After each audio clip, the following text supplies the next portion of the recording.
Ralph never, just a side note before we get into some serious biz, Ralph never, ever, ever gets up without an alarm, people. There's two types of people in the world. The one that has one alarm that says like 6 o'clock, and then the other one that has like 700 alarms, and they're all spaced out between like 2 minutes. It's so true. I've learned, I know myself. I had to pick up Ralph today, and it's annoying. Anyway... Cool story, bro. Fantastic story. Great way to start the day. Before we get into the serious bits. Yesterday we did some serious bits, as you know. We talked about Shaq Fu. And of course we got all the facts right. Like Shaq, of course, was in Space Jam. 100%. Very, that's fact. very important that we get all the facts right, people. We're not racist. We're not racist. Alright? Hey, we thought Shaq... We're just under-researched, okay? We thought Shaq was in it. He maybe was in it. I thought I saw him there. Maybe?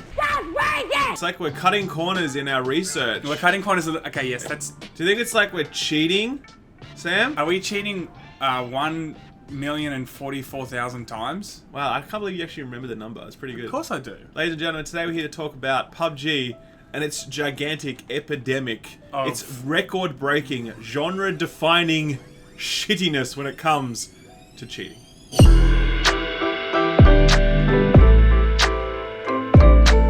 So, like, I've always wondered, A, how the hell do you cheat in games? Like, I'm not that computer savvy to know how to implement the cheats into... I mean, I remember the good old days. Right? When you'd have to go onto, like, some cheat website, write them all down. Website? Bro, I remember the actual good old days where you go to the newsagent. Oh, bullshit. You buy a book that had cheats in it. Oh, I didn't know that. And then you'd be like, now I've got some cheats. And people would make these, like, cheat almanacs that were this fucking thick of, like... cheats for 100 million games. Every time like, I hear almanac, I just think of Back to the Future. Really do. I really do. That movie owns that word. Yeah, it totally does. Gray's Sports Almanac. But you know when you used to like have to like write it all down, bring it to the actual back to the game, and like press X, Y, Z. Like and now you just insert your credit card. Collect cheats from loot boxes. Simple. That's Done. it. That's all you need to do, really. Sus EA.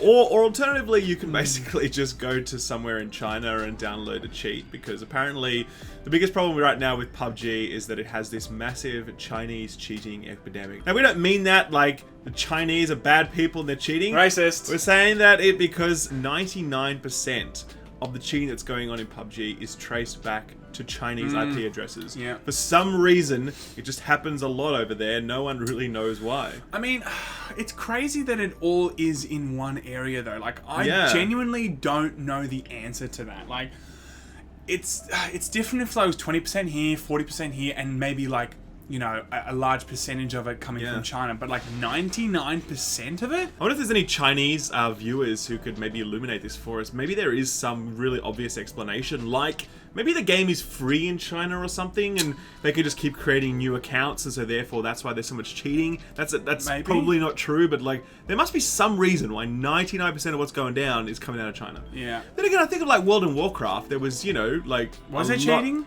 There was a lot of gold farming going on. Oh yeah, that was all China. Man. And yes, you could automatically like you can make your character like a bot, and it would just like do that stuff all day. Yes, fair enough. That air wing or whatever. Oh, I forget. Glider was called. That's right, the old WoW bot app. But with regards to today's news, it's just come out that BattleEye, which is the anti-cheat detection tool that PUBG uses, this month alone, or January, okay, in 1 month, banned 1,044,000 people.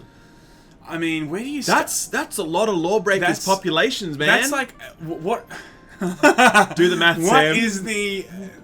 I think there's like 4 people playing Lawbreakers now, and one of them is Cliffy B. The other one's his wife? Yeah. And the other ones are just people he's paid to do it. But like, that's like 400,000,000% of the Lawbreaker population right Can there. you imagine having a game where you sold 30 million copies, and in 1 month, 1 million people were caught cheating?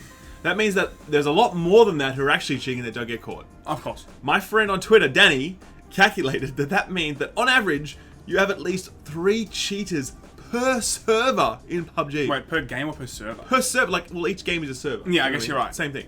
3 people out of 100 are cheating in PUBG on average. And that's just the ones that got banned. That is so true. Insane. I've never seen anything like that in a video game. Like, me personally, like, it's not a overly. There's not an esport yet for it. There's not a competitive. There is. Oh, there is now. There's a scene that's emerging. Oh, okay. I did not know there are it was teams emerging. formalized. Oh, I didn't know that. Okay, I thought it was still kind of just finding its feet, especially because it's been in beta for like 10 years. No, it hasn't actually. It's only been in beta for 2 years. You know what I mean? Like it just took forever for we it to got be that actually... wrong. We thought it was longer, and everyone looked at it 2 years. Like, oh shit, this is just like Space Jam all over again. Space Jam all over again. God damn it! I think the problem is actually on PUBG and on Bluehole. If they're having these rampant problems and other games aren't having these same issues, you've got to ask the question, what kind of software are they implementing? What kind of coding are they really implementing? They're doing the same as everybody else, but the problem is they're just But that's victims. not true. They're victims of their own success. That's not true, because if we look at Overwatch, you know, we've spoken about Blizzard before and how that they're famous for putting so much care and detail into that coding that, you know, the anti-cheat is impossible. They use their own proprietary anti-cheat. Yeah, you know what I'm saying? PUBG So, outsources it. It's not like I understand. I'm not sitting here saying that I totally, you know, think that I know how to make sure people don't cheat. I'm just merely saying there are other people in the industry that are rising to that challenge and making sure that's not an epidemic. Bluehole just clearly needs to, like, I feel bad for them though, because they're a small team. There's no way this How team... are they a small team now? They're like 30 million concurrent players and shit. Yeah, of course, but the team that actually runs it is extremely small compared to the scale of Well, then their maybe game. that's the problem with it, because if you have a game that now is taking over the world, maybe expand your team and try and fix these problems. Yeah, but you can't just hire in like 50 people. Like, I'm not I'm saying just gonna hire in hire 50 people. anti-cheat people. I'm not saying hire in 50 people. I'm just merely saying you have issues with the game. You have a unlimited amount of capital at this very moment. You know, it's not unlimited, but it's. You know what I mean? I want to say I don't agree with you. It's extremely successful, this game. You know, money probably wouldn't be that much of an issue in this moment to expand your team to make sure that you are fixing those bugs. It's an extremely buggy game. You are getting people that are, you know, 1 million people that you've just banned for cheating.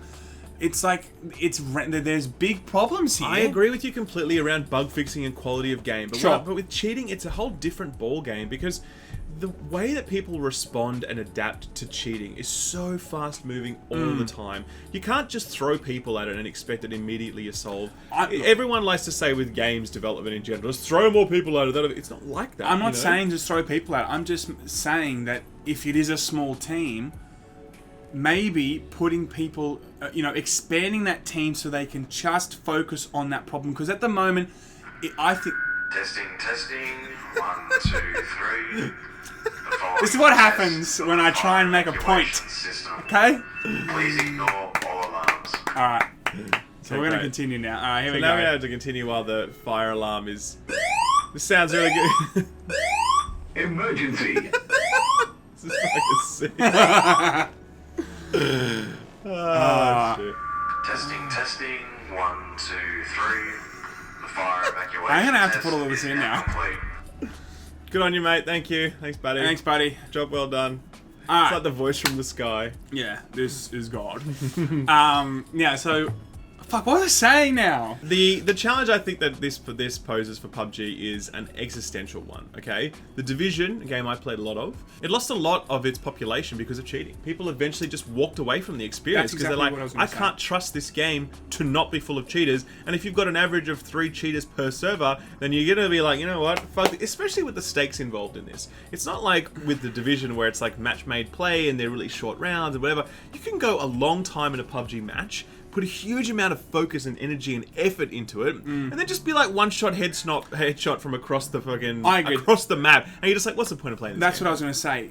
Yes, you can say that it's a small team and whatever, but look, they have a responsibility right now to make sure that they are doing everything they can to maintain that brand quality. And if people are walking around now going, PUBG, man, cool game, but fuck, it's just full of cheaters. Like, why would they go and spend $30 on that game? Why would they come back for more if they just get headshot from 2 kilometers away? You know, like, I get it. It's not an easy problem to fix, but if we look at all these huge other titles, why aren't they also, like, you know, labeled the cheaters game? Because this is what PUBG is slowly becoming. It's not slowly. It's like it's already there. Yeah, like it's already Can you there. imagine, like, I mean, that's just 1 month. Who knows what it's going to be the next month? The game is still selling like hotcakes. It is slowing down a little bit, though. I note this week that Monster Hunter has just overtaken, on the Xbox at least, PUBG as the most sold game of the month. That's a big deal. Totally. I mean, no one was expecting PUBG to not be the highest selling Xbox game for a long time, given the fact that it's completely crushed on PC. why wouldn't the same thing happen on Xbox? But to see Monster Hunter snatch that top spot, maybe it means that people are getting a little bit over it. I mean, look, and I think that also feeds into my other point where, like, you know, you do have also a reputation of being a bit ghetto, a bit buggy. A game comes along, yes, it's a different genre entirely, but the quality is clearly trumping, you know, the phenomenon train of PUBG. People are seeing, you know, quality of Monster Hunter. Phenomenal game. They're on board, you know. PUBG has ridden the train of the phenomenon, you know? But the bottom line is, if they've kept that team small, I think it's to their own detriment, because there are a lot of issues with that game, and Fortnite has come along, you know, and then EA, Andrew Wilson has come out saying that they might do a Battlefield 1 style battle royale, and that'll probably be 10 times more polished than what PUBG is currently doing. Yeah. You know, so when I hear that Monster Hunter is overtaking the sales, well, yeah, they're two different genres, but the quality is just, it surpasses it so much, you know, in terms of its you know, complete package of a game. Definitely. You know? So, I personally have not been playing much PUBG lately. I've been playing Monster Hunter all day, every day. Yeah, and I play a little game called Overwatch. I play that every so often. Still the only game Sam plays. Yeah. But it's interesting to see how this all unfolds. We'll definitely keep you updated. PUBG is still a great game that we still recommend checking out. But totally. Just make sure you are aware that there's a good chance that you're going to get, you know, sniped from underground, some teleporting jerk, you know. If you jump out in the parachute and no one's landed yet and someone's headshotted you, you're like, that's a bit strange. No one has the gun yet, but whatever.